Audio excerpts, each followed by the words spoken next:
It's time for This Week in WordPress, episode number 207, recorded on Monday, the 2nd of May, 2022. This episode is entitled, Your Chair is Too Loud.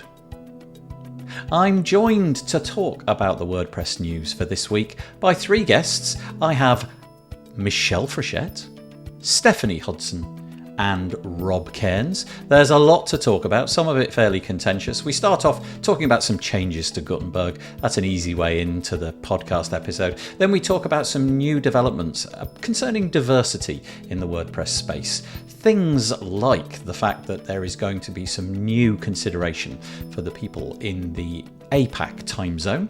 We also get into a conversation about MemberPress and their somewhat controversial changing of their pricing and the fact that they are going to be locking you out of your dashboard once your subscription stops. Also, WordCamp EU, they're going to make it free for you to bring your children to WordCamp EU in a few weeks' time. The Gutenberg Hub folk have created a lovely, easy-to-use page builder, and Elon Musk has bought Twitter. What on earth does this all mean? Join us as we explore. So it's all coming up next on This Week in WordPress. This episode of the WP Builds podcast is brought to you by GoDaddy Pro, the home of managed WordPress hosting that includes free domain, SSL, and 24/7 support. Bundle that with the Hub by GoDaddy Pro to unlock more free benefits to manage multiple sites in one place, invoice clients, and get 30% off new purchases. Find out more at go.me/WP Builds. Hello. Just for comedy's sake, I went out in the previous 2 minutes to go and get a glass of water, and I have fully spilled a pint of water all over my bathroom floor. So that'll be fun to clear up later. But I just rushed back. Thank you for joining us. We're on episode number 207 of This Week in WordPress. That was a little bit of an aside. Very, very cool for anybody who is joining us. I really appreciate it. We got three lovely guests. We have some returning guests and we have a new guest. First of all, I'm going to introduce the co-host, the person who is on probably more than any of the other two. That's Michelle Frechette. How you doing, Michelle? I'm doing well. How are you? Yeah, really good. Can I do your introduction or do you want to introduce? Please do. Oh, no, go for it. I will do it. Michelle Frechette. She is the Director of Community Engagement for Stellar WP at Liquid Web. In addition to her work at Stellar WP, Michelle is the podcast barista at WP Coffee Talk. She's the co-founder of Underrepresented in Tech. Probably get onto that a bit later. Creator of WP Career Pages, the president of the board for Big Orange Heart, director of community relations and contributor, Post Status, author, business coach, and a frequent organizer and speaker at WordCamp events. She lives outside of Rochester, New York, where she's an avid nature photographer. You can see more on her website, meetmichelle.online. Is that nice. all? That's all she's got going on? No, it's not, as you're about to find out. By the end of this episode, there'll be another thing to put in that little list. I know. Like, I'm pretty convinced that there's two. Why you lead with her? That's right. Yeah. Okay, I'll go next to Rob. How are you doing, Rob?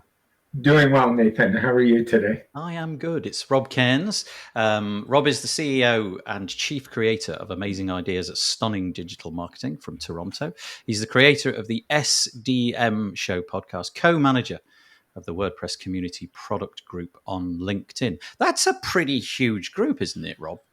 Yeah, it is. My other co-manager in the chat is Courtney Robertson. Good morning, Courtney. We're just over 8,700 people, WordPressers. So come join us and say hello.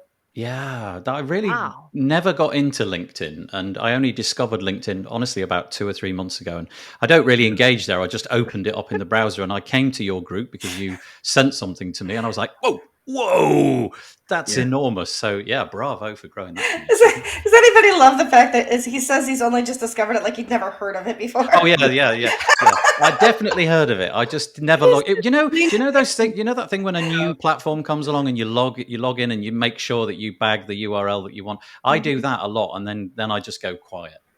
And that was LinkedIn for me. I didn't really see any purpose in it. But anyway, congratulations, Rob. And finally, for the first time, Stephanie Hudson is joining us. Shall I do your intro, Steph, or do you want to introduce yourself? I feel like it's probably lame, but go ahead. I don't even know. No, it's fine. Stephanie Hudson. Okay. No, don't worry. It's all good. Stephanie Hudson is a geek. She's an entrepreneur, an inventor, and a notebook hoarder. We'll come back to that in a minute. She loves helping digital agencies to drive and thrive through her white label company, Focus WP, which, by the way, has a very, very cool, sort of slightly dissonant logo. I really, really like that. And she says she's looking forward to joining us for the first time. I hope so. What's this about notebook hoarder? I have a bit of an addiction. I love notebooks. Like, I'm a geek and I love my tablet and all that stuff, but I can't get away from paper notebooks. And I've had to put myself on restriction. I'm not allowed to buy anymore. So the rest of us have got subscriptions to SaaS apps that we don't use. You just go out and buy like heaps of notebooks and they just sort of fester in. I don't buy heaps at a time. It's happened over the years. It trickles in, doesn't it? Like that's actually something you and I have in common. And I've been forcing myself to use the notebooks, and it almost feels sacrilegious to write in them, doesn't it? Because you get to a point where you're like, oh, I just love them so much. Yeah. The irony of it is that what I really most often use, and I just bought a huge box of them, is the big yellow yellow pad. The cheap pad. This is my tablet, like not my iPad, but because the screen never goes off. Yeah. Battery never dies. This is my pad, and my recommendation is just go to now that WordCamps are starting up again. Just go to a WordCamp with an empty rucksack, and you'll be notepad happy for the rest of the year without and pens to go with them. Yes, look, there you go. There's the freebie pen that I got a couple of years ago. Well, anyway, it's absolutely lovely to have you all here. Thank you so much. There, you will get 3D glasses though, because my logo is the logo isn't officially 3D, but our site is. So that was the bit that I meant. You've got that kind of like the logo, which is just sort of slightly, you've got two logos merged into one in a way, and it's kind of like, oh, and it being Focus WP. How did that go down? Just from a sort of like, when people look at it, I was immediately captivated by it because I thought, I've not really seen that before. Did you get a lot of people saying, no, I can't stare at that? Or people saying, oh, that's cool? Well, our whole site, like all the imagery for the most part, is in 3D. Like that. It's actually like the 3D effects you can use with the glasses. I'm such an idiot. Okay. And no, you're not an idiot. But I had gotten a little carried away, and I was starting to get some comments like, your site is giving me a headache, and so I had to tone it down a little bit. Yeah, well, I didn't make the connection between needing 3D. I just thought you'd done it because focus was the key word, and it was obviously all a bit out of it. Anyway, it's really cool. It's focuswp.co. I'll mail you something. Thank you. That would be great. And then I'll be able to look at it and go, I see now. I get it. Thank you to those people who've already put something in the stream. Hello, Peacher. Very nice to have you with us. Peter and I did a show this week. Actually, it was last week, the UI UX show, and we had lots of nice comments. And then we've got Copy Flight, which I guess is Todd Jones. Howdy from, I'm going to say Arkansas, even though I know it's Arkansas because it says Arkansas. And we've also got Courtney. Thank you very much. Recorded a podcast episode with Courtney over the last week as well, which will be coming out not on WP Builds, but on the WP Tavern site fairly soon. It's just jumped up a bit. We've got Martin Newman. Hello, everybody, he says. It's moving quickly. Hello from Connecticut. That's Peter Ingersoll. He joins us on a regular basis. And then there's somebody called Stephanie Hudson. I have no idea who she is. She's making a comment as well. Anyway, thank you so much. If you would like to make comments during the course of this show, please do that. You've seen that lots of people are doing it. However, to avoid the obvious friction, there's a couple of things that you can do. First one, if you're at our WPBuilds.com live page, you need to be logged into Google because it's YouTube comments. So do that. And if you're in our Facebook group, you will struggle to make comments that we can determine who you are unless you carry out this simple little action. I need to create like a jingle or a rhyme or get the ukulele out for this because I do it every week. chat.restream.io/FB. Chat.restream.io. No, I'm not doing it. chat.restream.io/FB. That will allow them to it just rolls off the tongue, Nathan. It just rolls off the tongue. It's so easy. Just add it to that 2-minute video at the beginning of every show. Oh, now you see, that's why you make loads more content than me, because clever ideas just come into your head. Yes, That's what I'm going to do in the future. Right. I mean, you say clever ideas, but how many episodes have I been on? And it finally just occurred to me as well. Yeah, well, yeah, that's true. Yeah, we're both as thick as can be. Here we go. Let's talk about WordPress. Not that first, though. Let's go to here. This is our website, wpbuilds.com. Feel free to go there. We've got all of our content archived. And I would like to address the elephant in the room. There's a big yellow banner running underneath our main heading area, and it says supported by GoDaddy.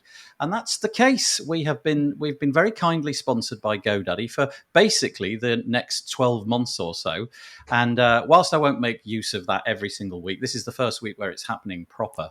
And so I would like to say a great big thank you to the team over at GoDaddy Pro for all of their hard work helping to keep us going. So that's really kind of them.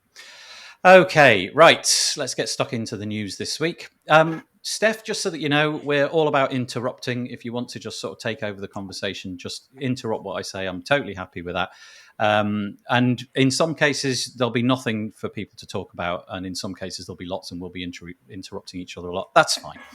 This first piece is on the WP Tavern website. It's just in Tadlock. It's entitled Gutenberg 13.1 ships with a batch of improvements and implements a new border design component.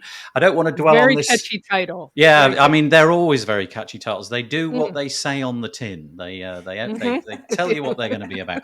And it's basically, there's a new category block which has got some settings. That's not particularly exciting. This is kind of cool. If you're into Gutenberg and you are using the core blocks, you are probably fairly frustrated quite often with how limited the features are compared to your page builder of choice, be it Elementor or Beaver Builder or whatever it might be, which is just abundant in different things. And so things like border controls have been sadly lacking. Well, that's now changed. You can change the different borders for different, the left, the right, the top, the bottom. You can make them all exactly how you feel. And it almost seems like this should have been shipped right at the beginning. But that's kind of new. What else have we got? I'm not going to talk about that a little bit. There's also options here. The latest plugin release changes the template and used to use a media and text block. In the past, a large font was used. They're basically now tidied up this particular block to make it a little bit more easy to write content at the beginning. I don't suppose anybody's got anything to add to that, but I just wanted to mention. I do. Oh, do you know what this is? Oh, sorry. Go ahead, Michelle. No, I just want to know where I get that mug. Oh, the mug. The mug. Mondays don't like me either. Yeah. Do you remember that Boomtown Rat song? Tell me why I don't like Monday. Do you remember that? I do not. Oh. Nope. Bob Geldof? No, not ringing any bells. He organised Live Aid. You've got to be British, I imagine. Yeah. It's a British thing. Okay, right. Steph? So this article to me is like those new parents. It's their first baby, and they're like, "Hey, he wiggled his toe. Oh my gosh, he squealed. Oh, he pooped." Like that. You guys added borders, and we got a whole article about it. Like, are you kidding? You changed the name from like block settings to just settings, and we're having like an announcement about it. I'm taking it that you don't read the WP Tavern very much. I do actually. Yeah, because this is Justin's bread and butter. He surfaces all the like the little minute stuff each and every week, and Isn't that kind of what it's like though? Like, all right, we get it, everybody. Yeah. Oh, I love it. I'm into all the Very detail. Yeah. Anyway, there we go. That was me just raising that. This may be of more consequence. Let me just raise the screen again. Here we go. So this is over on WordPress.org and WPDiversity. It's an article by Devin. Now, I'm sorry, Devin. I'm not going to be able to pronounce your surname correctly, but I'm going to say Merztree, but that's probably butchering it. WPDiversity is expanding into Apac, and I'll just quickly read a little bit off the top just to give us some orientation there. Since 2017, the WP Diversity team has been encouraging people from underrepresented and marginalized groups in WordPress to participate and speak at WordCamps and WP meetups. The team has been growing, and with the different time zones, not everyone who is interested is able to attend our bi-weekly diversity meetings. Other teams I won't dwell on there. Due to this, members of the WP Diversity team are starting up a second meeting that will be more accessible to those in the APAC time zones. The meetings will be held in parallel to the AMEREMEA meetings, Thursdays, 2nd and the 4th week of the month. And I know, Michelle, that this is very dear to your heart. I don't know if this is going to make any difference to you because you are obviously able to access it in the time zone of the original meetings. But I'm guessing the more the merrier, right?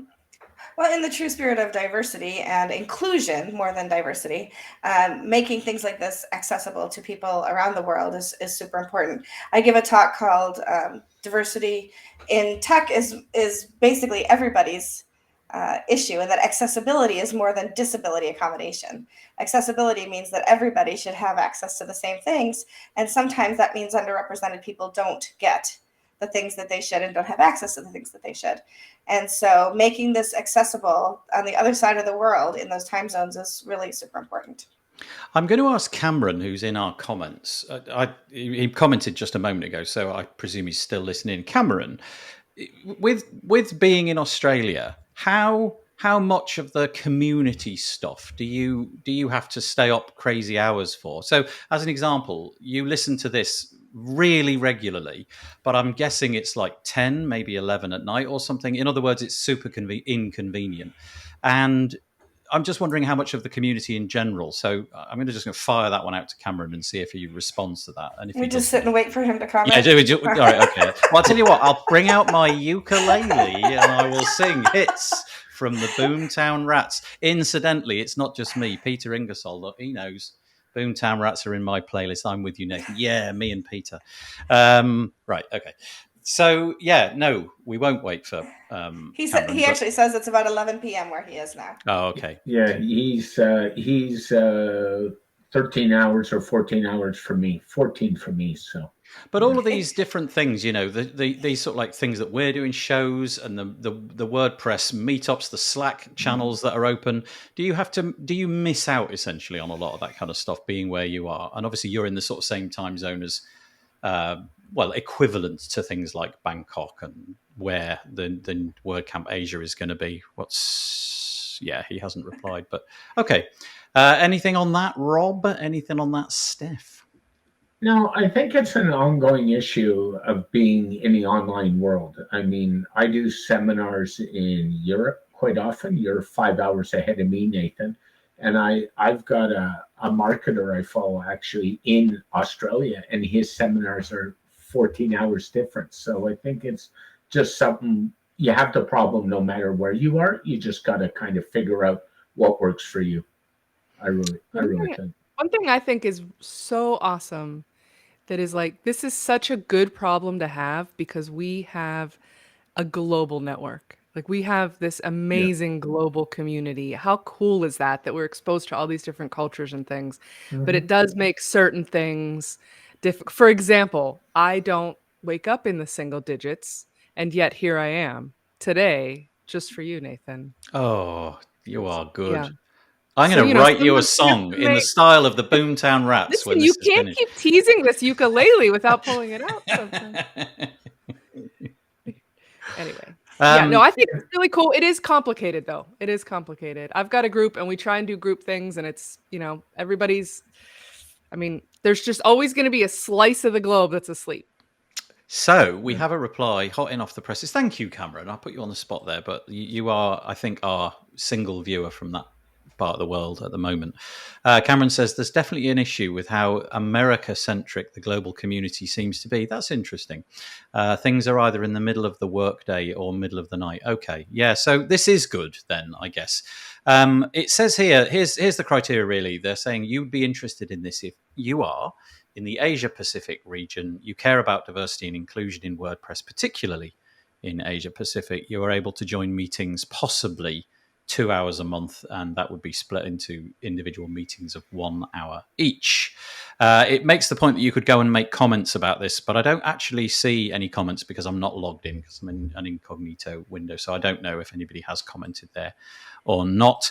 And follow-up comment from Cameron, like I was specifically invited to a certain core meeting a few weeks ago, except that it was at 5 a.m. Yeah, I get the point, yeah.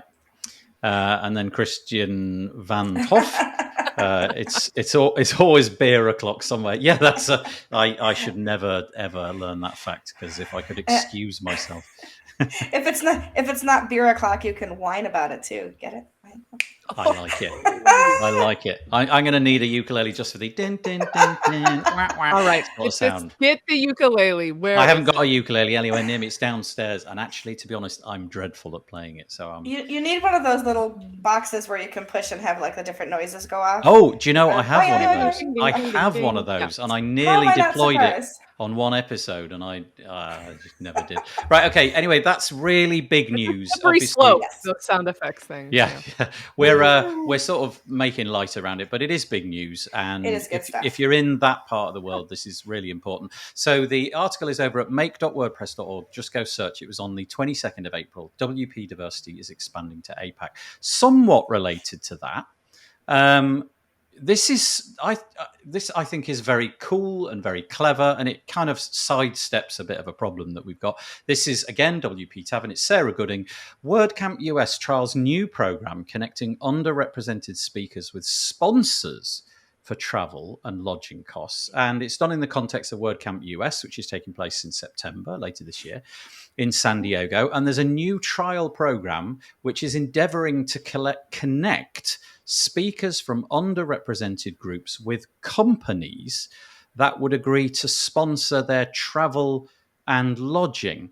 Now, I'm guessing that Michelle, again, will have something to say about it, but I'll just read you a quick quote. And this comes from a WP organizer. It doesn't actually say which one. It says, to improve diverse representation at WordCamp US, our program team has looked into the barriers that hold different groups back, the largest of which is the cost of hotel and airfare travel. And that's totally bona fide, isn't it? That the airfare, if you come in from abroad particularly, is going to be really very expensive. And depending on where you come from in the world, the hotel costs as well are just an added insult to that. And if you are coming from a great big company that can support you already, then that's fine. But that's possibly not what we want. We probably want things to be a bit more diverse. And then stepping up was Master WP. If you haven't seen their website, you can Google it, Master WP. They've decided to take this offer and run with it. They're going to offer six people exactly that. They're going to pay for their lodgings and flights. And I'll quote from Rob Howard from Master WP, the largest, and I think this quote kind of sums everything up, the largest and most obvious barrier to attending and speaking at WordCamp is money. In order to offer a truly equal opportunity to everyone, the WordPress Foundation needs to set aside enough money to pay for the airfare and lodgings of every speaker and organizer. Period. Anything less than this privileges people who work for WordPress companies or people who have the disposable income for a random trip to San Diego. So, two things in here. Firstly, there's this new initiative, which sounds really cool. If enough companies will help, hopefully we can overcome the barrier because they'll be connected with the companies who can do it. But Rob raises a good point in that should WordCamp, upon giving you the offer of a speaker position at a big WordCamp like US or Europe, should they be paying for your costs? And on that, going to drop that and then let you guys argue it out. It's a tough one. The costs are going to come. I mean, stuff's going to be paid for no matter what. Like that money, it's just a matter of shifting around where that money comes from, right? The airfare still costs what it costs. The hotel costs what it costs. So we can all sit here and say like, yeah, they should pay for speakers because we all are speakers, right? So they should pay. You should even get a stipend or a fee for speaking as well. But guess what? Then we don't have $50 tickets that include our lunches for 3 days and all that stuff. I mean, like it's so cheap to go to WordCamps. And so do we, like it's going to change some which way. I do love this though, because, we in North America, in Western Europe, and places like this, we benefit from being able to spend less money on certain services and things in other parts of the world, in Asia, in the Philippines, in India, things like that. So wouldn't it be fair if there was also a balancing out of these other costs? I mean, to me, it's like we're benefiting. Can't we also help? I'm all for it. I like it. The trouble is that stuff like this gets abused, and how do you regulate it, and how do you keep people from buying a first class ticket, or or what hotels are you going to put them up in, or there's so many decisions to be made, and how do you like who gets these benefits, who qualifies for it, and who doesn't. It's a It gets a little sticky in the details. There's a few comments coming through, which I'll raise in a moment, but I'll let Rob and Michelle have their go at it first. Yeah, I want to jump in, and I know I'm going to go to the comments. Pika just said paying sponsorship should sort of pay speakers. I don't think we need to think of it as paying the speaker for the time. I think we need to kind of put it in a framework of helping them get to the WordCamp. So we got to be, as Stephanie said, we got to be really careful about how we do this and why, because there will always be people that will abuse it. But that said, I'm all for helping people get there to be able to do their talks. So I think in the long run, it's a good idea, but there's going to be a lot of bumps in the road as we go. Thank you, Rob. Michelle, for the final one. I think compensation for all speakers definitely should be something that's talked about. I've spoken outside of WordPress, I've also spoken at events where the thank you was just a certificate you could frame and hang on your wall, and like, frankly, I have a drawer full of certificates I can hang on the wall, right? And I think when you're speaking, there's two things you look at. You're looking, or more than two things. You're looking to get your name out more, and you're looking to build a name for yourself. And so you're investing that time and effort in yourself. You're also looking to share knowledge with other people and try to kind of have some altruism there, right, to be able to do that. But the bottom line is that if you aren't getting compensated at some level or sponsored to attend and speak, then you are disadvantaged. And we know that underrepresented folks typically make less and are in fewer positions of authority than their white and privileged counterparts. And so in order to kind of even the playing field a little bit, we need to be able to make sure that people who don't have the ability to attend and to speak and to share their body of knowledge have the ability to do so. And so I think this is a really good start. I agree that it would be great if we could pay all speakers, but it's more than that. I think it's really about making sure that we have representation from all groups and that we have inclusion from all groups, and that we're not just hearing from that top echelon of people who happen to look more like the rest of us. There's not a non-white face on the screen right now. At least we're half women right now. We're 50% diversity as far as gender, but I really do think that we need to find ways. I think this is a great first step. I think that just like anything that you introduce, we're going to see, we're going to see how it improves over time and how they create a process that is transparent and fair. I also think that what Rob is doing is great, because he's also, I don't know if this was in the article because I don't remember, but also opened up, I used to work for GiveWP. So Rob, if you're listening, you should be using GiveWP, not GoFundMe, but they're using GoFundMe right now. So that smaller companies who can't afford to sponsor an entire trip for somebody, airfare and hotel and all of that, can contribute what they want to that fund, and that will be dispersed through his company to be able to let other people contribute to that as well. So I think there's a lot of things that will improve going forward. I think this is a great first step. Do you know, whilst you were saying that, something occurred to me. First of all, I'll come back to that in a second. I was interested by Stephanie's idea of a stipend where, let's say that you agreed to be a speaker, and that probably is going to take 3 days out of your life, maybe more. If there was some agreement where you would be paid, let's say in US dollars, an amount which was equivalent to what it would cost to live in that location for 3 days based upon board at a typical hotel. You're not going to be going to the Ritz or anything like that. So maybe that's, 180, 200, $250 a day or something like that. And that would be equated in. And so you would be not just putting a presentation together on the basis of you want to speak, but you'd also be putting together a presentation on the basis that you would also be put up if you were successful. Another thing, as you were speaking, Michelle, you're talking about GiveWP. Here's an idea. What if when you bought a WordCamp ticket, which is, let's say it's $50, what if you could tick a box that said, I will additionally add in another 10, 20, whatever the amount you wish to do, which will be used to pay for the speakers. And I would imagine that a significant proportion, if you're in the comments and you feel like replying, just give us a yay or a nay. I'd pay the $10, $20, $30 on top because I know how cheap as chips those tickets already are. And that money is kept in a totally separate pot and given out as and when is needed. There are, 3,000 attendees at WordCamp Europe typically these days. So if we multiplied 3,000 by $20 per person, I can't do the maths, but it's quite a large number of zeros, and it may be that might help.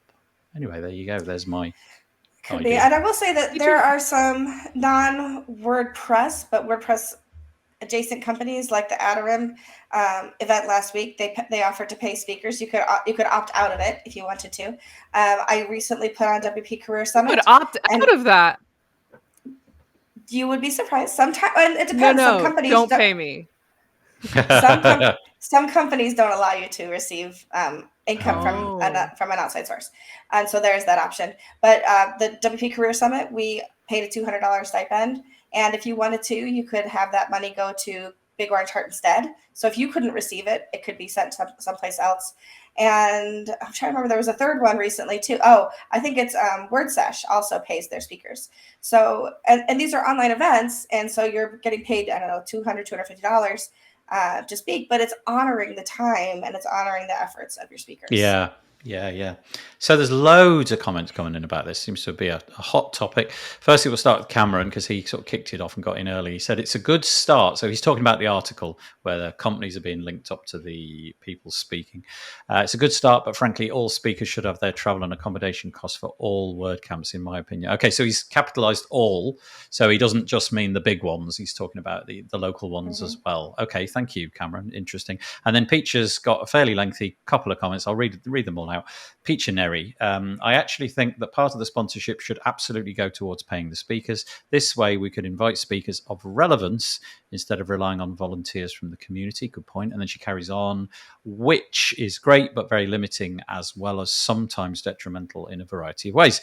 Definitely we can keep the $50 tickets by leveraging sponsorship money. And Peach is speaking from experience, especially with WordCamp Europe coming up, because she is actually speaking at that event. She wants to also shout out, I can't remember when that came up and what she was agreeing with, but she's agreeing with you.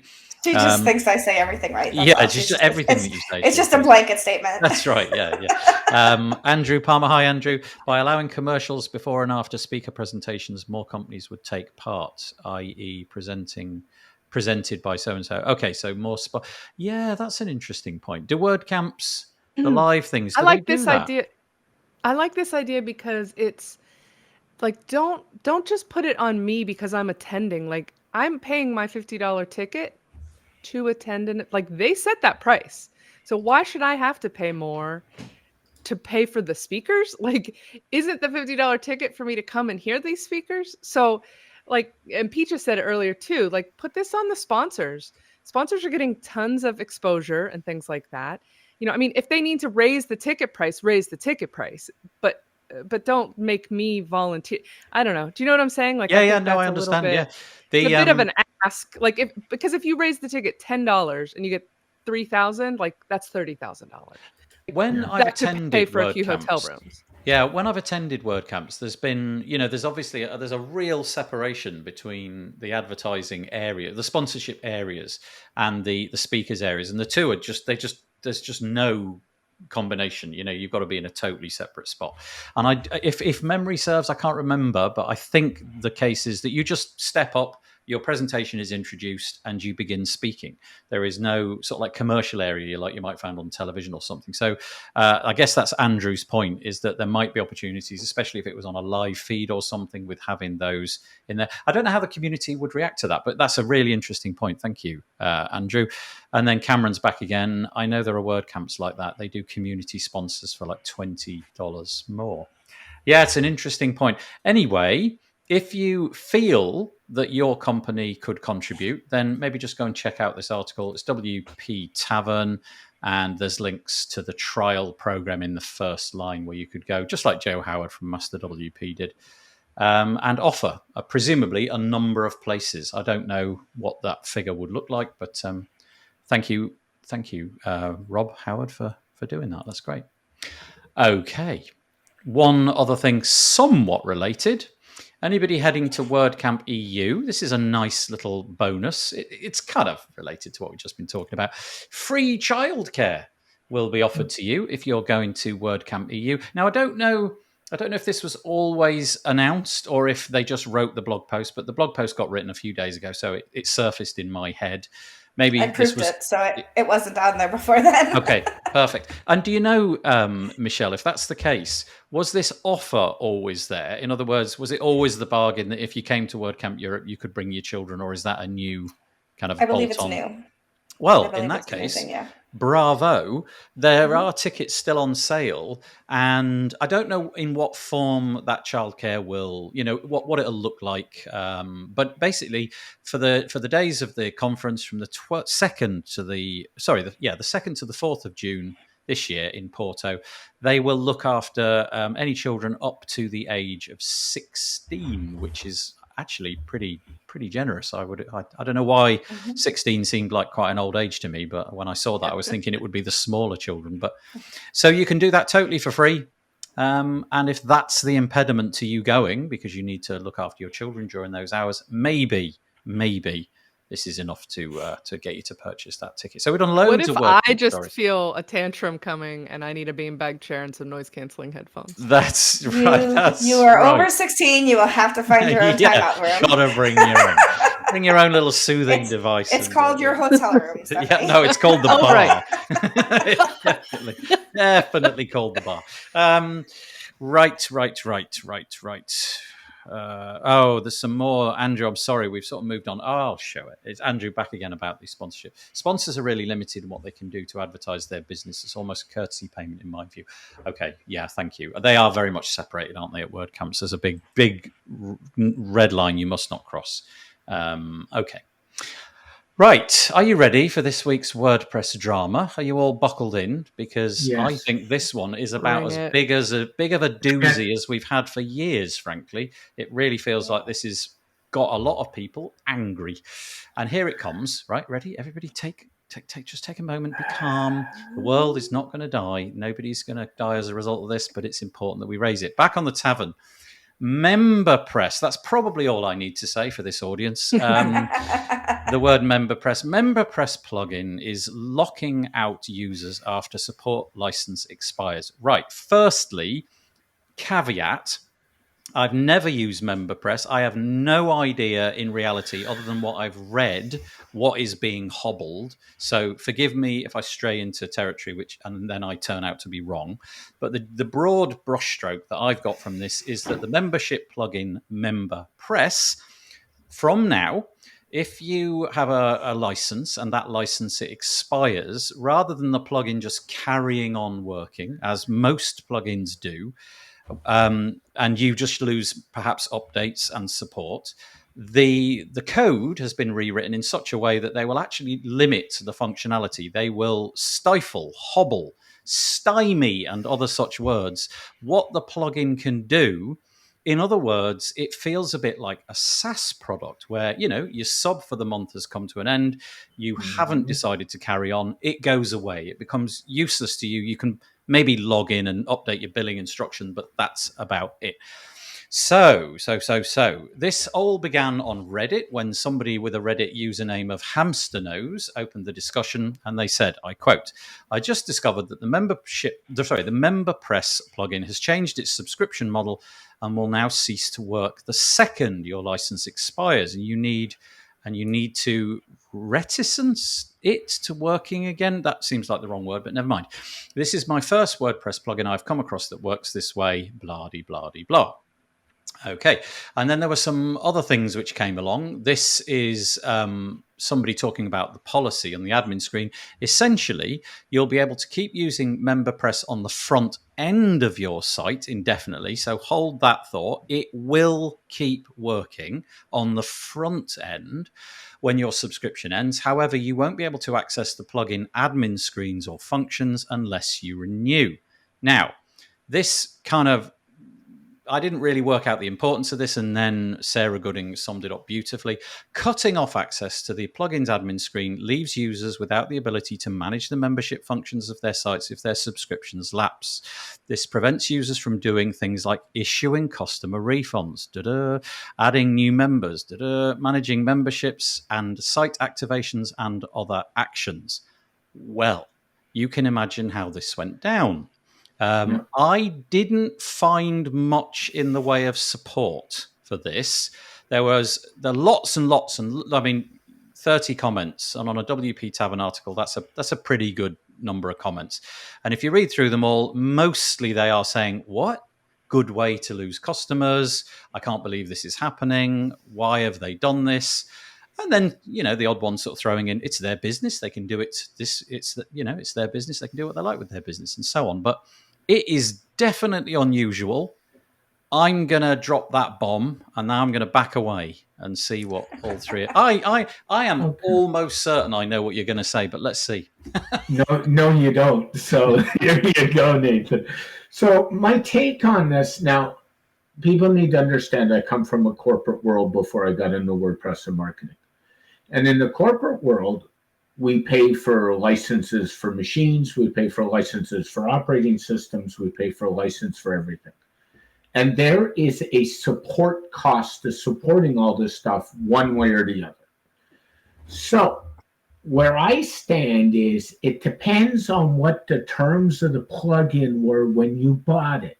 So did the plugin say that once your year is up and if you don't renew, it would become useless? If that is in the terms of the purchase agreement, I'm good with that. If that is not in the terms of the purchase agreement, I have a big problem with that. So it all depends on how it was sold. And MemberPress, if I recall, is owned by Automotive, and they have a tendency to do stuff like this. So they probably weren't clear in the terms of purchase. So let me give you an example of that. There's a well-known theme on ThemeForest called Aveda. Aveda's policy is you buy a license and you only get support for 6 months unless you renew your support agreement. But you get the updates and you choose to, you don't lose access to it. That is in their terms of their purchase agreement. So that's what it comes down to, because there's no way that you can purchase a 1-year license and frankly say, okay, you can run it indefinitely. No, you bought a 1-year license. So I humbly disagree with some of the comments, and it all depends on how it was presented up front. And that's really good point. Yeah. And that's now my time to get out of this conversation too. Yes. No, that is a really good point. And again, I'm being very careful to sort of like lay all the eggshells out in front of me before I clumsily tread on them all. I don't know what there was in that license agreement, but from the reading of it, it feels as if it may have changed. But I humbly, tread on those eggshells. Right. Do you mind if I just do a couple of comments quickly? Because I've got. Can I jump into one, Nathan, really quick? Please do. Go ahead with Cameron's, but if you could throw Mark King's comment up on the screen, and he says it's not about if it's legal, it's about if it's fair.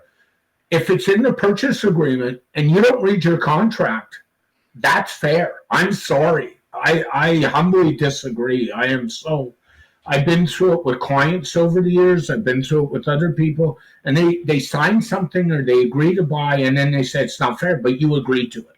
Okay. So I thank you. Marcin Newman is making that. Rob, are you able to just sort of turn your mic down a little bit? It's gone awfully loud suddenly. Coming in hot, Rob. Pardon? You're coming in hot. You're coming in hot. Right. Okay. So first of all, let's do this one. This is Cameron, who we mentioned earlier. He's a plugin developer. He said this is a fun one. Yeah, it really is, isn't it? I see both sides of this and not entirely sure where I stand. As a developer, I can totally understand the reasoning, but as a user, it seems heavy-handed. Good point. This is perhaps the most important bit, though, that Cameron raises. It's worth noting that the way it's implemented does not violate the GPL, and it does not. You can legitimately sell your plugins for a fee, and you can do this thing. My understanding is what you may not do is you may not make it impossible for somebody to go in there and rip out the code that stops this from happening. You know, in other words, if you want to go and download this and you want to pull the code out which references their subscription system, you are totally welcome to do that. I guess the premise of the business is most people want the convenience of a membership plugin. They don't want to be going around and pulling the code apart, but it doesn't violate the GPL. So that's worth mentioning. And who else have we got? We've got Idea Swell with a hint of mayo, which, by the way, is the best name we've had on this show thus far. That's genius. I don't even know what that means. Even if it was in the terms, it was clearly implied that a subscription for support was for support, not function. Being unclear and then all of a sudden enforcing such terms equals bad business. Whoever you are, Idea Swell with a hint of mayo, do you have a plugin license for MemberPress, and have you been able to identify what the changes were? Because if you can highlight those, that'd be really interesting. And what do we got here? Andrew Palmer. Oh, we're back to... I'm just going to pull that one picture if that's okay. Right, sorry. Me and Rob have had a go, but I've left Steph and I've left Michelle out of this conversation thus far. So it's over to you. Well, I'm going to let Steph have a word, and then having worked in the plugin industry for the last 4.5 years, I'll come in at the end. I think you can go, Michelle. I'm sort of with like what Cameron said. Like, I see both sides of this, and it feels a little icky. But technically it's by the book, like Rob said, but it just feels icky and it feels uncool. It doesn't feel like it's very WordPressy, but does that make it wrong? You know, I mean, it's their business. If they want to do this, and if people don't want to buy their product after that, I mean, that's kind of life, right? Like we're all grown-ups. Yep. Yep. Right, Michelle, then.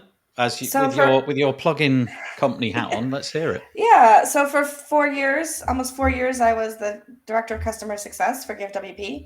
And since then, I've been with all of Stellar WP's plugins. And so I absolutely am on the other side of this, right? Where I'm hearing the customers and reading the customers and talking to the customers. And let me tell you how upset they get if they think they just don't have support and access to updates. You know, when they have to pay another year just to be able to access priority support. I can only imagine what the support people for this plugin have been dealing with since this hit and all of this went live and people are up in arms about it, because to hold the company line on something like this, whether you agree or not, is very difficult from that standpoint. And it can be demoralizing as somebody who's working in the company to have people just completely attacking you personally because you have to uphold the company line. So first off and foremost, I would say to whoever is behind receiving all of these, hate mail that's going on right now, some solidarity, I feel for you. But I also think that it does feel unfair that you wouldn't have access to your own dashboard. I sometimes equate things with cars, right? So I would have people say, I bought the plugin last year. I've had it for 7 months. I haven't used it. Can I get a refund? And the answer is no. If you drove a car home and you put it in your garage and didn't use it for 7 months, you're still paying on that car, right? So, I mean, there's different things like that. But the truth is you still have the car in your garage, whether you've paid for support or not, whether you've taken it to the mechanic or not. I still have a key and I can open it and I can turn it on. I can do the things I need to do. And that is not the case here. And so is it legal? Is it whatever? Absolutely. They can do what they want with what they have. The fairness aspect has a lot to do with how we generally participate in the WordPress ecosystem as businesses. And this goes against what most of us have, an unspoken agreement with how things work. And I agree. Andrew just said it's fair to stop updates because of a lapse or renewal, but to shut down users completely is not a great idea. I agree. Do you know who this is a great idea for? This is a greet idea. If they want to do what they do, then Paid Memberships Pro is probably getting a whole bunch of new customers this week. BB Press, Buddy Press, all of these other membership plugins, people are probably jumping ship and going to those. And yes, it's a pain in the rear end to switch plugins. But if I was Kim, and I'm friends with Kim, I'll have to ask her later. If I was Kim, I'd be writing a program right now that would migrate everything from MemberPress to Paid Memberships. Well, okay, and make it easy. It's interesting because I've forgotten the surname. Not the surname. Coleman. What's Kimberly. his first name? Oh, Jason. Jason. Jason They're Coleman. husband. They own it together. Right, but I couldn't remember his name. So Jason Coleman was, as you would be, right? He was right in the comments of this particular piece and just sort of putting his different angle. And so it almost feels like you have gifted your competition a great big moral victory. I don't know if that was the intention or not, but it does feel like if you were wavering, if you were fairly close to the renewal date, like you're a couple of months out and you're going to be thinking about whether to carry this on, it does feel like you've basically handed a proportion of your customers' user base entirely on loyalty. You've just given them away. The other thing that's interesting to me, though, is this. And it's that my supposition always with paid plugins, and I've had this thought in my head, and I don't know where it got planted, but this is what I've always thought. I always thought that you paid for updates and support. So those were the two things. I'm not paying for the thing to work. I'm paying in the future for updates and support. Now, what MemberPress seem to have done is throw in a third thing. So now I'm always going to be I'm going to be paying for updates, support, and the ability for the thing to keep working as is. And I don't want a third thing to look for. I just want it to be updates and support because that's easy for me to understand. And yes, this is legal. Yes, it doesn't contravene the GPL. Is it clever of them? It doesn't feel like it. They just seem to be, it's like a deluge of bad press. So anyway, maybe this is the way things will go. It could be. And Andrew says that learn a trend. Is it going to be a trend now? I think with all the backlash they've had, I don't think we're going to see this be a trend, actually. I'm a bad person because I forgot to mention that Learndash actually has a way for you to import your MemberPress. Somebody was just angrily tweeting you. Andrew Palmer put it in the notes, and I was like, yeah, I should have thought that. I mean, Learndash is definitely, deals with membership as well, but it's specifically for education and online learning. So it's why it didn't pop in my head immediately. We had Jack on last week, and if he'd have been on this week, it would have just been like a slam dunk, wouldn't it? But absolutely. I don't understand though why you would kibosh your business, do something so different to everybody else. Maybe the supposition is that some people just won't notice, or it'll be a storm in a teacup. But of course, as soon as it gets picked up with somebody like the Tavern and then all the other news organizations around the WordPress space, and here we are talking about it, and we're not talking about it in favorable ways. Let's see how this pans out. Maybe in 6 months' time they'll have walked it back. Maybe they'll have stuck to their guns and they'll just be like, okay, we're SaaS now, essentially, and they're happy with that. Right, lots of comments coming in about this, which I'm going to have to raise. Right, let's see how far. Honestly, while you're scanning, the what Rob said at the beginning, this is only like bonkers in this little bubble that we're in of WordPress. Like, I mean, even all of us, we I don't know, Adobe software, whether it was the, now that you're, or whatever other kind of software like that, you stop your payments, it doesn't work. Yes. But isn't that component of this is the community we're in? Isn't that important? In the sense that if the modus operandi is it's support and updates, nothing else, and then that's the total expectation of that community. If somebody else steps out of that, and what you've got as your recourse for that is, well, it's not against the law, but if it's against the expectations of all of the people in the community, it does seem it's okay, but it feels peculiar. icky. That's what I said. It feels icky. And I wonder if they're gambling too, because I mean, I haven't done a lot of membership sites, but they are a pain in the neck. There is a ton to do. It's not a super easy fix. It's not an easy thing. There are going to be a lot of people that are going to just hit the easy button and just renew their subscription and keep on rolling. I mean, they're going to lose some customers, but they're not going to lose all their customers. No. Good point. And I meant to raise that. This is the kind of thing as well, isn't it? That you are wedded to some extent. Once you've got 3 years of your membership plugin and you've got all of it locked in, It's like your bank. It's styled, as soon and as it's you functioning. get, everything's all sorted. It's like your bank. Your You've set your client bank up knows at how to 18. use it. Yeah. Yeah. So maybe there's a bit of that. Maybe they're just working on the basis that there's going to be some atrophy. People are not going to change. And if there's enough of that, if 50% of them stay with us, it's a win. Maybe that's us being a bit cynical. I don't know. Right, let's get to some of these comments. Andrew Palmer, first off, he says it's fair enough to stop updates because of a lapse of renewal, but to shut users down completely is not a great idea. Yep. And then Marcus, hello Marcus, not giving admins the ability to end memberships or provide refunds is the messy part here. Let me just pass that again in my head. Not giving the admins the ability to end memberships or provide refunds. Okay, yeah. So basically you are locked out from the things that really you are probably legally compelled to comply with. Like if somebody wants a refund and your terms say, I will give you a refund within 14 days, and now you can't, you're in hot water, aren't you?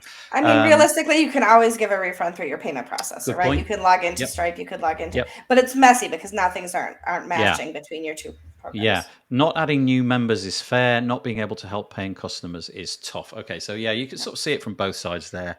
Marcus, Learndash don't have that.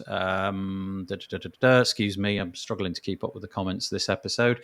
I do have a license. Okay, so I asked IdeaSwell. I'm just going to say IdeaSwell because it's too long, and use it, but I have not let the subscription lapse. However, this makes me unhappy with the company. Okay, I'm going to ask you the question then, IdeaSwell. Let's ask you directly. Are you going to let it lapse? You say you have not let the subscription lapse. What do you think? Is this enough of a kick in the teeth to make you say no next time? He carries on. I often let subscriptions lapse if I don't need the support and there's no major security fixes. Once such a security patch is out, then I'll buy an update. Oh, that's an interesting posture on plugins. Buy it, stop paying for it, and then if something urgent happens, pay for it again. Yeah, okay. And there's lots to say here. Lifetime deals, becoming annual subscriptions were a trend 2 years ago, I think. And then Andrew Palmer, awesome motive, have over 2,300 million users of their stuff. Have you just made a number up there? They are trying to change the way people pay for stuff. Are you typing with mittens on again, Andy? Yeah, that's a very big number. That's 2.3 billion. He corrected himself, Nathan. He actually said 200 million users. That's brilliant. Thank you so much. Yeah, sorry, Andrew. I should have been more thoughtful and read. Crikey, the comments just keep going. I think we could do the comments all day. You three who are looking at the comments as well, is there any that you think I should pull up? We don't normally get this many, but is there one that you think... IdeaSwell answered you, Nathan. He said he won't renew his subscription now. Yeah, look at that. I won't now. No lapsing. Can't afford those function losses. Okay, so they've lost at least one person.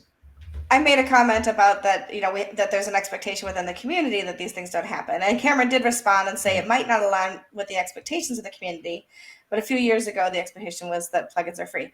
This whole, all of the media that's around this reminds me of a few years ago when Yoast put in on I think it was on Black Friday, put advertising on the WordPress dashboard, and everybody was up in arms about the fact that this pop-up happened on their WordPress dashboard, and like they got slammed in the repo, like their 1-star reviews, like Yoast just got raked over the coals for that.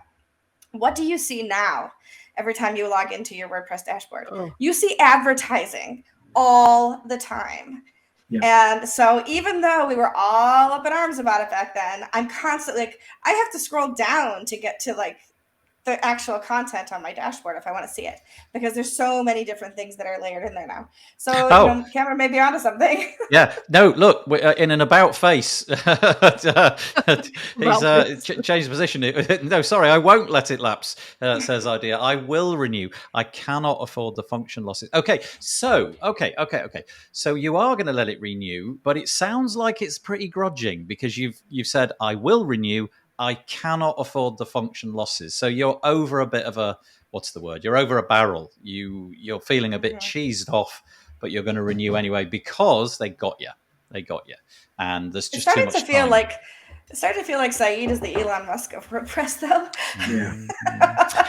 It's too developed and designed, so it's exactly what we said to jump ship. So you put in too much work. There's no turning back on on the basis of these. That's what these I was changes. saying. Yeah, people are just gonna have to do it.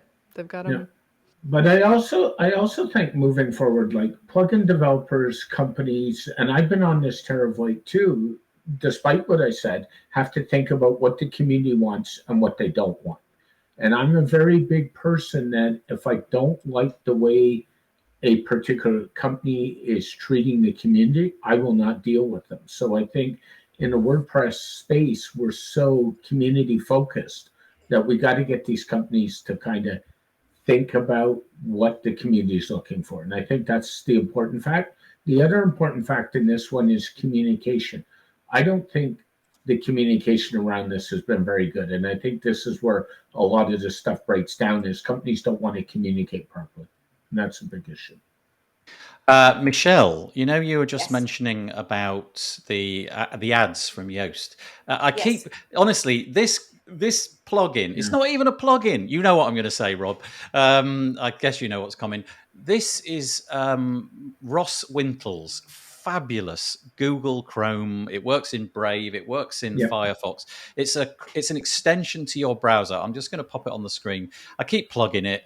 There's I nothing use in it for too, me. so go ahead, plug away. It's called Turbo Admin. This is the paid version. I think it's $35 a year, but there's a free version on the repo, and it will sweep up all of your little advertising niggles in every WordPress. You don't have to install it in your WordPress site because it's in the browser. It somehow reads the DOM, figures out what's an advert, and then it just scoops it out. So you get like a moment where you see it, and then it's gone for good.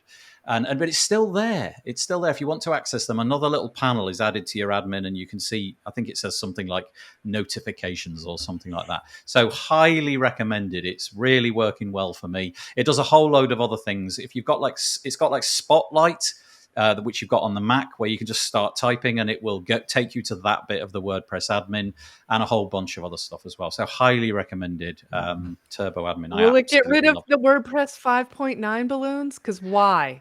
Why do they not go away? No, do you know what? I don't know if it would get rid of those, but it also it does a whole load of other stuff. Like it collapses the admin bar at the top to almost nothing if you don't want to get involved in all of that.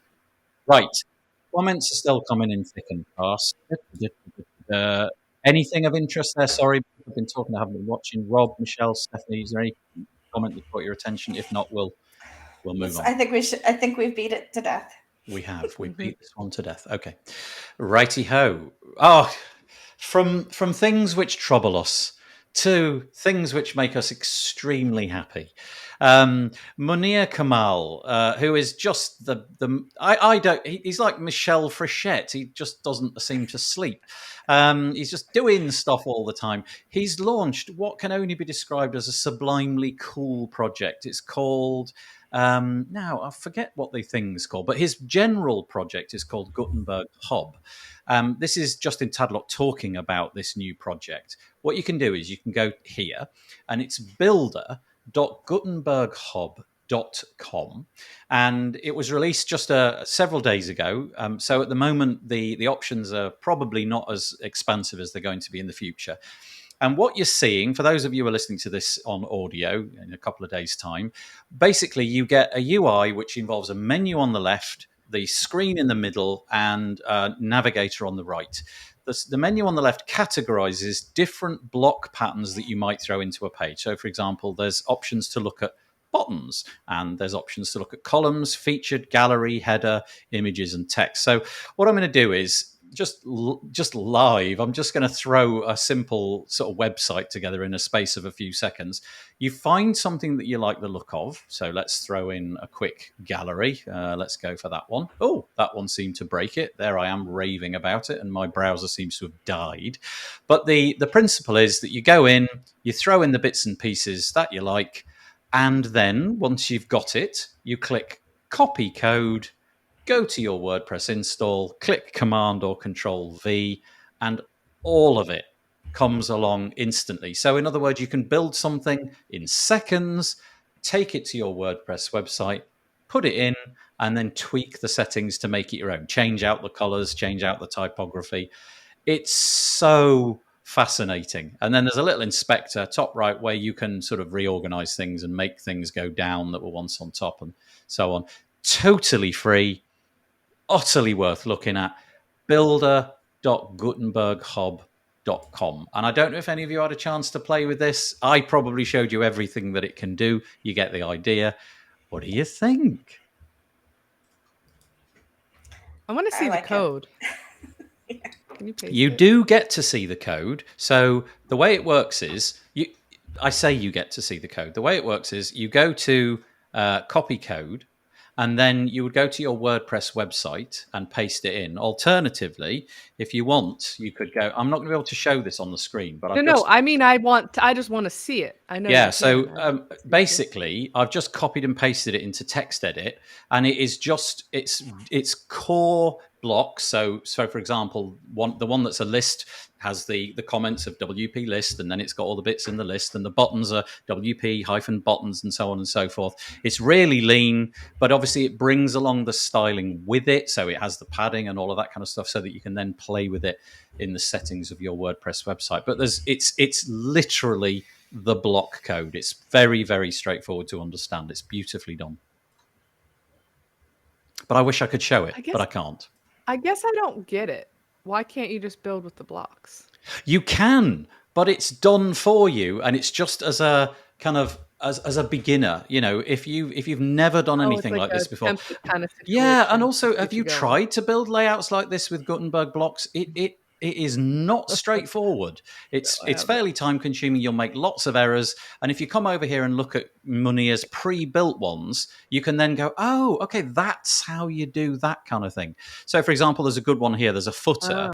And although it's not showing particularly well because I've got it super squashed, let me just go to a different orientation. It can show you how to put things, how do you get these buttons to line up just like that? How do you get them to react in that way on mobile? How do you get it so that the phone on a mobile looks like this, but on a desktop it looks like this? Not all of them are perfect in all displays, and it'll always default to the desktop, but you can essentially go in, steal the code, see how it's done, and it's free. Amazing. It is. Todd's asking if you can build your own patterns. The answer is at the moment no. My understanding is that essentially what there is what you get. I'm not showing the best example there. There's quite a nice one there. I've got it on the tiniest of screens. I've really shrunk the browser down, as you might be able to see, so that you can see the news post. On a normal size screen, it looks there's less sort of problems with padding and all of that kind of stuff. But no, there's no option to build your own at the minute. But you, as far as I'm aware, but you can share the layouts that you've got. And do you know what? It wouldn't surprise me if in a few weeks' time, Mania drops the bomb of, oh yeah, you can now make your own. But essentially, to make your own, you would drop the code into Gutenberg in your own WordPress website, fiddle with it, modify it, and then you could upload them to the new WordPress block patterns library, and that would in effect do the same thing. So there. Yep. Andrew Palmer, who used to own, does he still? I know you used to own Layout Cloud. I don't know if you still have that. We did a similar thing in Layouts Cloud. Yeah, it's not to say that it's unique or brand new of an idea. It's just this implementation was quite nice. But I don't know how many of you are using Gutenberg, but I think this is super cool. But if nobody's got anything to say, I will move on. Nobody has anything to say? I will move on. Great. Right, the other piece of big news, there's a fella, you may have heard of him. Apparently he's quite famous and apparently has quite a large amount of cash. His name is Elon Musk. Yeah, him. And he's got space rockets, he's got cars with no emissions, he's got a tunnel digging company, he's quite famous, and he used to own PayPal. And now he's said to himself, that's not enough. What I need is a social network used by billions of people across the world. So I'm going to buy it. And he spoke to his important banking folk and they said, yeah, all right, Elon, let's do it. So he bought Twitter. What? And here we are. So this is the news that Elon Musk has bought Twitter. I tried to find a piece on the internet which had no incendiary comments whatsoever. And, there was no like take on it. This is evil. This is bad. This is brilliant. The best thing that ever happened. So I've ended up on Wikipedia. Wikipedia telling us that Elon Musk has bought Twitter, finally. I believe it was for $44 billion. He's got 6 months to tie it up. If either of them renege on the deal, they both have to pay a penalty of $1 billion. And as you know, Rob, and as you know, Michelle, I use Twitter very badly. But I understand that Twitter, for a lot of people, is literally the be-all and end-all of the internet. It's the way they communicate with friends. It's the way that they post out their social content. And so I'm just curious, is this a good thing or a bad thing? What do you think? My 2 cents, I think it's a The good impulse thing. buy, isn't it? It's the biggest impulse buy in history, if that's the case. It just happens so fast. How do you even get all the paperwork done that fast on a $43 billion deal? That just blows my mind. I would imagine that you have a very large team of lawyers just sitting there waiting, and you just go, yeah. It took like a week. Yeah, it's amazing. Well, who knows if it took a week or if if there was a lot more going on. Yeah, But sorry, Rob, we interrupted. You carry on. That's okay. I think it's a good thing. What we got to be careful of is the whole proponent around free speech. Like Elon's a big free speech person. And I always say it's around what society will accept and what the laws govern you. So I'm not, and it's about consistency. So one of the problems I have in the old ownership of Twitter right now is they seem to pick and choose people on free speech. They ban this person, they don't ban this person. They ban this person, they don't ban this person. And I think what democracy is based on is free speech. But that said, we don't need to allow things like hate speech, illegal activity, and things like that. So we got to be really careful on where we go with this. I also think the reason Elon's doing this is for PR and attention on himself. He posted a tweet on Thursday or Friday about saying we need to put the Coke back in Coca-Cola. And that went over like it, because those who don't know, the original Coca-Cola product had Coke back in it when it was developed many, many years ago. And cocaine. And cocaine, yes. So Elon's kind of, I think he's done this to put attention on himself more than anything. And from a PR perspective, they always say any attention is better than no attention. So, the jury's out, kind of thing. It's so hard to like this acquisition. I know. As somebody outline your thoughts though on that. When you say it's so hard, what are the things which are bubbling to the top? So, as somebody in the U.S. who's been part of the political system for quite a long time, and specifically one party, when you see some of what's gone on in the last 4 years, and then the people who got banned for the things that were being said, that, I mean, I'm trying not to get political, but it felt like just you could breathe again in the space. Also, as somebody who has been the target of hate speech on Twitter, specifically targeted by somebody whose account has been banned, that also felt really good, right? So that person can say whatever they want to about me, but the fact that they were incendiary about so many things and so many people, getting them banned off of the platform, made me and the other people for whom they were attacking be able to live a little bit, better life, not having to constantly be under fire for the things that they were saying about me. And so I don't want it to go back the way that it was, and have somebody like me be able to be attacked openly because of their belief system, specifically around helping underserved and underrepresented folks in the community. Is Elon's take, is he a free speech absolutist? Basically, is there nothing where there's a boundary which cannot be crossed? Is that the principle? Because that's what I'm sort of hearing. I'm picking that up. That's what I'm hearing. If you as wish well, to speak, you can say it. I mean, when I was having coffee with him last week, which we both met, so I don't really know. Yeah. So I don't know. I think we're going to see a lot happen in the next little bit. So someone said in the comments. I've lost it now, but that it was, someone, they shut down one of his satire. Oh, Cameron Jones, all because they banned his favorite satire account, or he doesn't want to be, there's an element of like, maybe he just doesn't want to be censored. Free speech is tricky because, free speech is obviously good until it's not, right? It's at what point when do my freedoms end when yours are intruded upon, right? But who's in charge of deciding where that line is? Do we want it to be just all open? Like Michelle said, there's a lot of people out there who would do a lot of damage if everything was completely open. But at the same time, we have to. Who gets to choose? Who gets to pick what the line is? That's such a difficult, and it's just in the U.S. issue. We also have to remember that free speech is protected by the government. It's not freedom of consequence, and it's not free everywhere. So free speech is in public places. Free speech is in those places that are protected by the government. Free speech isn't in my home. I can kick you out of my home if you're saying things that are incendiary. And if you own a platform, if somebody makes a comment on my blog that's incendiary, I don't have to publish it. I can ban that person from making comments on my blog. And basically, Twitter is a giant blog that's owned by a private corporation. And so they can make those determinations based on the rules that they put forward. And so it's not a free speech issue. It's actually a censorship by the organization that owns that issue, and how you feel about that. Here's an interesting thing, is that I live in the UK and we don't have a constitution.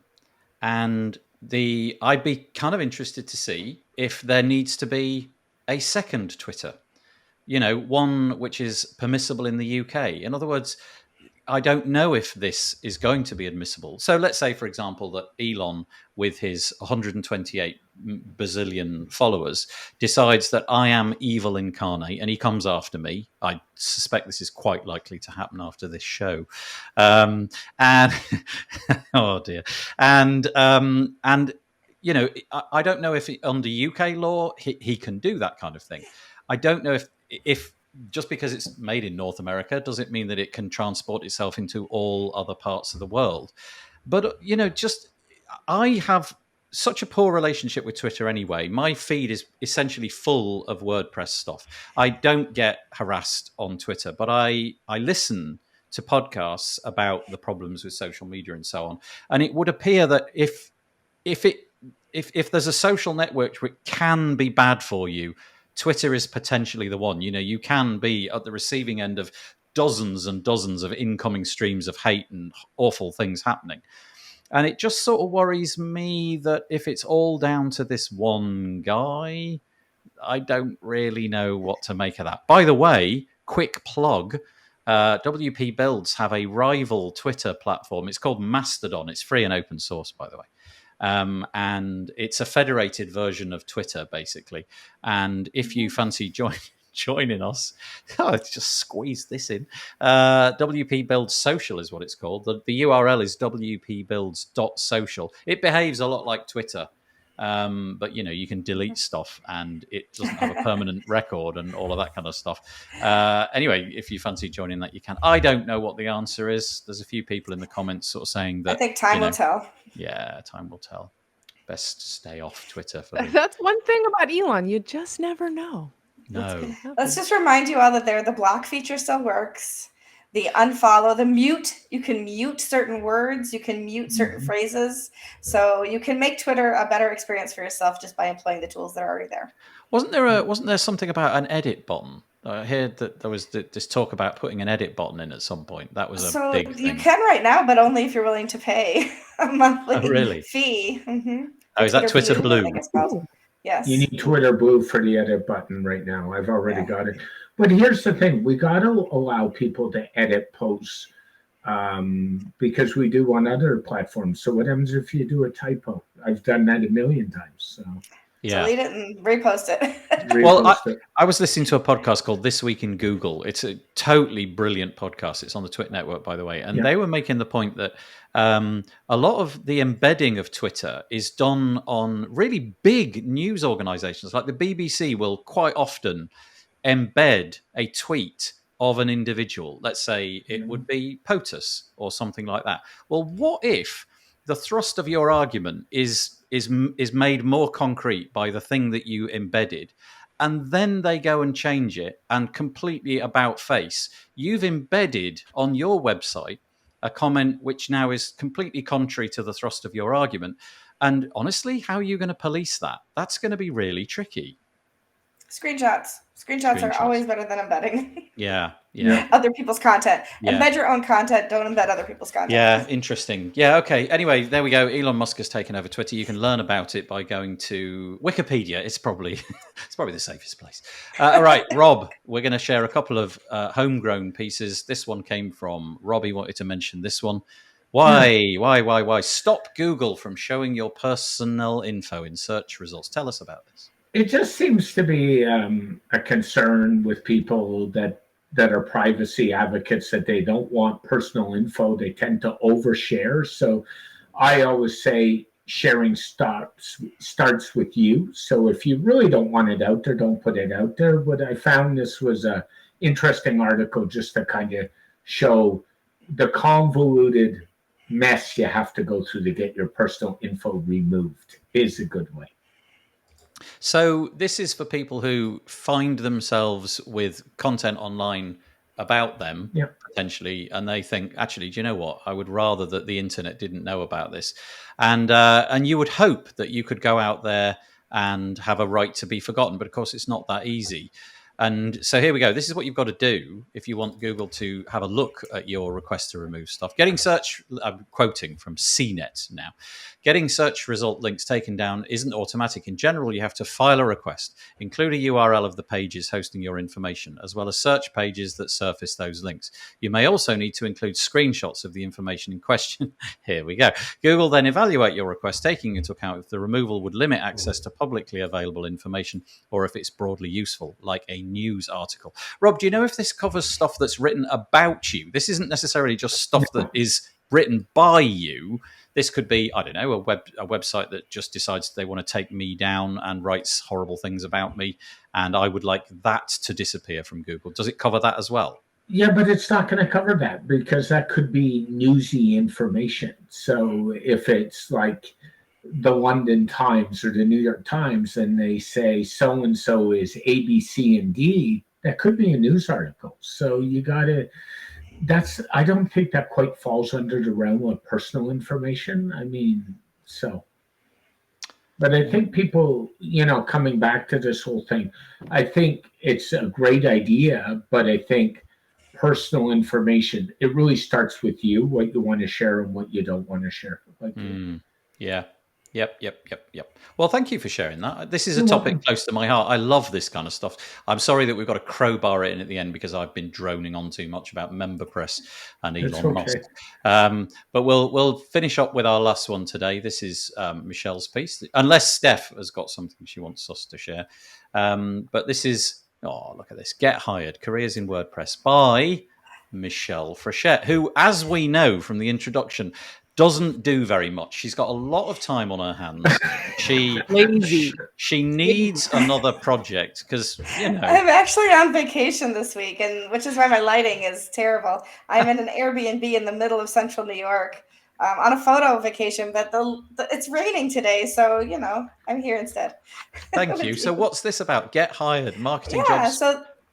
So the Get Hired podcast was begun last year by Corey Miller and Courtney Robertson, and I'm picking it up this year. We're going to turn it into a monthly podcast, and I'm going to be interviewing people who are in hiring positions. I'm just seeing Cameron's comment. I'll take a look at that, Cameron. Thank you. But the idea is that we just launched it again. Relaunched it. It was we had 5 episodes last year, and so the monthly podcast will take place interviewing people who are in hiring positions, hiring authority. And the first one that I've done is an interview with Terry Trout, who is a VP of marketing over at Liquid Web and Nexus. And we talked about what it is and what she looks for when you're hiring somebody in marketing.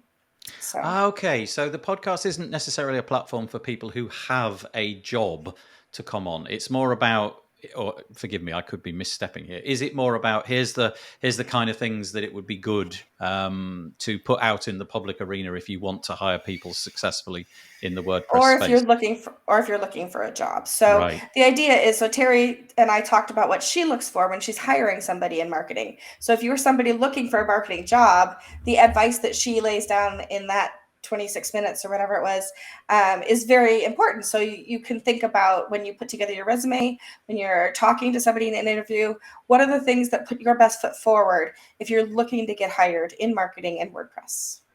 That's absolutely fascinating. Like I say, clearly you've got far too much time on your hands. And so launching another podcast seems like a good idea. Just so that you know, if anybody's not launched a podcast, it's not like really straightforward. Rob can attest to this. There's quite a lot to do putting a podcast out. So I don't know how you just summon up loads of time.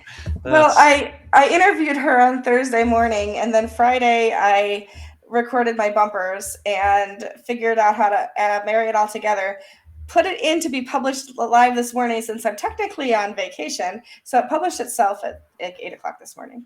I love podcasting, though. I can well imagine why you would want to do it. It's one of my favorite things. I absolutely love it. So love talking to people.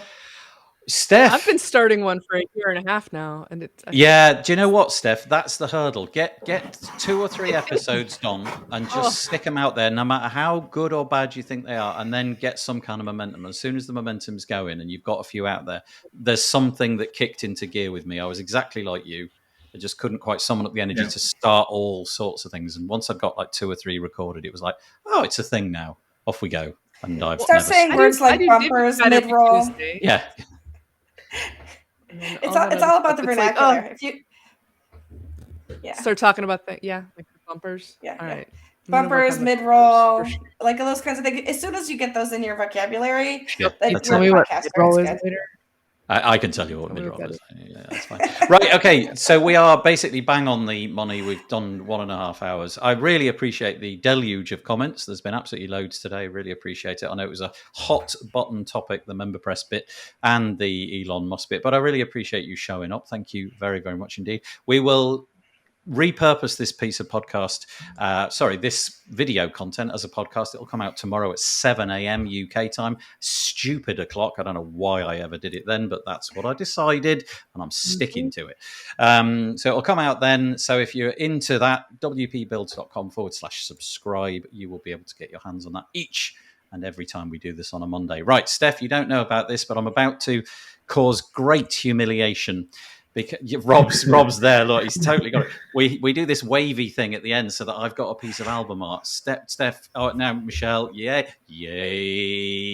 That'll do it. Thank you very much. Jazz hands. I love ending the show with jazz hands. Look, and as if to show the power of the internet. Now we've got some troll on YouTube who's decided to put a load of dating stuff comment in. Thank you for that, whatever robot you are. We will be back next week. We'll have some other guests. Thank you for joining us, and we'll see you this time next week.